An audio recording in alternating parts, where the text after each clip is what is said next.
جائز ہوں گے۔ بھائی نے پوچھا کہ کیا عورت مزارات اور قبرستان میں جا سکتی ہے؟ دیکھیں عورت کے لیے ویسے تو یہ پہلے سمجھ لیں کہ نبی کریم صلی اللہ علیہ وسلم نے ارشاد فرمایا کہ پہلے میں نے تمہیں زیارت قبور سے روکا تھا، اب میں تمہیں اجازت دیتا ہوں کہ تم قبروں کی زیارت کرو، کیونکہ اس سے انسان کو نصیحت حاصل ہوتی ہے۔ اور جب نبی کریم ابھی سرکار کا حکم ہے، اس میں نہ مرد کی تخصیص ہے نہ عورت کی تخصیص ہے۔ جب نبی کریم صلی اللہ علیہ وسلم کا ایسا کوئی حکم آ جائے جس میں خاص عورتوں کو یا مردوں کو مخاطب نہیں کیا، تو حکم دونوں کے لیے ہوتا ہے، گویا کہ اجازت دونوں کے لیے ہے۔ اس قسم کی حدیثوں سے اجازت نظر آتی ہے کہ عورت مزار پہ بھی جا سکتی ہے، قبرستان میں بھی جا سکتی ہے، لیکن فقہا نے ضرور بیان فرمایا کہ چونکہ صحابہ کرام علیہم الرضوان نے اس بات پر اتفاق کر لیا تھا کہ فتن زمانہ کی وجہ سے عورتیں مسجدوں میں جماعت کے لیے حاضر نہیں ہوں گی، تو جو جماعت واجب تھی اس سے عورتوں کو روک دیا، کیونکہ زمانے میں فتنہ ہے۔ تو قبرستان جانا اور مزارات پہ جانا تو زیادہ سے زیادہ مستحب ہے،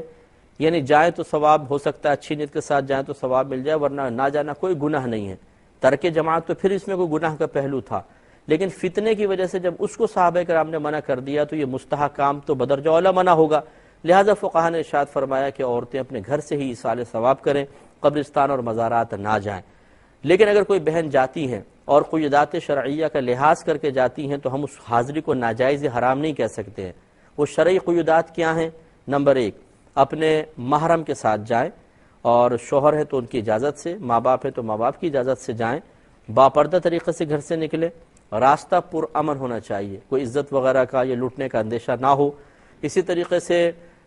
جہاں پر وہ جا رہی ہیں جس مقام پہ، وہاں عورتوں مردوں کا اختلاط نہ ہو، ملتے ہوئے نہ ہو، بے پردگی نہیں ہوگی، ایک ساتھ گھس رہے ہیں دروازے میں اور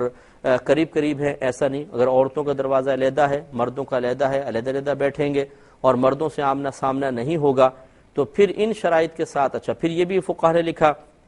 کہ وہاں جا کے رونا پیٹنا نہ کریں، یا ادب میں حد سے آگے نہ بڑھیں، جیسے کہ علماء نے حاضری مزار کا طریقہ یہ بیان کیا کہ آپ قدموں کی طرف سے آئیں۔ یہ حدیث میں بھی سرکار نے فرمایا سر کی طرف سے نہ ہو کہ اس سے مردہ پلٹ کے یوں دیکھتا ہے تو اس کو اذیت ہوتی ہے، تو قدموں کی طرف سے آئیں، اور اس طرح سینے کے سامنے کھڑے ہو جائیں اس صاحب مزار کی کہ ہماری پشت کمر کی طرف ہو اور ہمارا چہرہ ان کے سینے کی طرف ہو، اور 4 قدم کے فاصلے پہ کھڑے ہوں۔ جو آپ نے قرآن پاک وغیرہ پڑھنا ہے پڑھیں، جو آپ ایصال ثواب کرنا چاہتے ہیں، جو برکت کے لیے پڑھنا چاہتے ہیں پڑھ لیں، اس کے بعد اللہ تعالیٰ کی بارگاہ میں دعا مانگیں اور بس ایسے پلٹ آئیں۔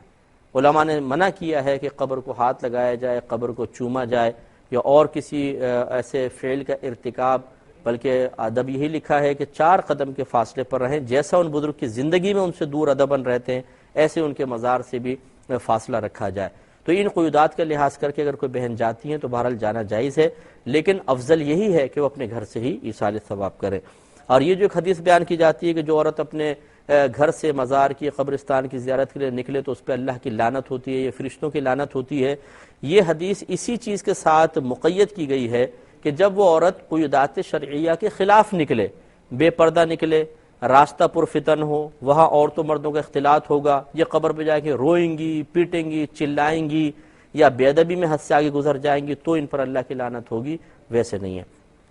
ایک ہی کہتی ہیں کہ بعض گھروں میں ایسا ہوتا ہے کہ تبرک کی روٹی بنائی جاتی ہے، 40 مرتبہ سورہ ملک پڑھتے ہیں اور کہتے ہیں اب اس کو بانٹو، اور پھر وہ ٹکیاں بنائی جاتی ہیں، 22 ٹکیاں بناتے ہیں، وہ کھلاتے پلاتے ہیں، تو کیا یہ صحیح ہے؟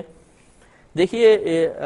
ایصال ثواب تو بالکل جائز ہے۔ اگر کوئی بالفرض رجب میں امام جعفر صادق رضی اللہ تعالی عنہ کے ایصال ثواب کے لیے کچھ کھانا وغیرہ پکا کر کھلانا چاہتا ہے، کوئی اس کو منع نہیں کر سکتا، یہ بالکل جائز ہے۔ لیکن اس قسم کی قیودات لگانا کہ جی روٹی ہونی چاہیے، اس پہ 40 دفعہ یہ پڑھیں، 22 ٹکیاں ہونی چاہیے، اور مٹی کے کنڈوں میں ہی ہونا چاہیے، اور جس کمرے میں کھلائیں پکے رکھا ہو نیاز اسی کمرے میں بیٹھ کے کھائیں، یہ قیودات بے جا ہیں، یہ اس کی شریعت ان پابندیوں کی اجازت نہیں دیتی ہے۔ اس سے پھر اصل شریعت کہیں اور چلی جاتی ہے، اور یہ چیزیں اتنی رائج ہو جاتی ہیں رسم و رواج کہ ہماری آنے والی نسلیں سمجھتی ہیں کہ شاید یہ بھی قرآن و حدیث کا ہی حکم ہے کہ ایسا کیا جائے، اور یہ مناسب نہیں ہے۔ تو ایصال ثواب کرنے میں حرج نہیں، لیکن اس قسم کی قیودات کا لحاظ کرنا اور اس کی پابندی کرنا اور اس کو لازم و ضروری سمجھنا، یہ ضرور قابل توجہ ہے، ان چیزوں کو ختم کرنا چاہیے۔ بھائی نے کویسچن کیا تھا کہ یہ خاتون ہیں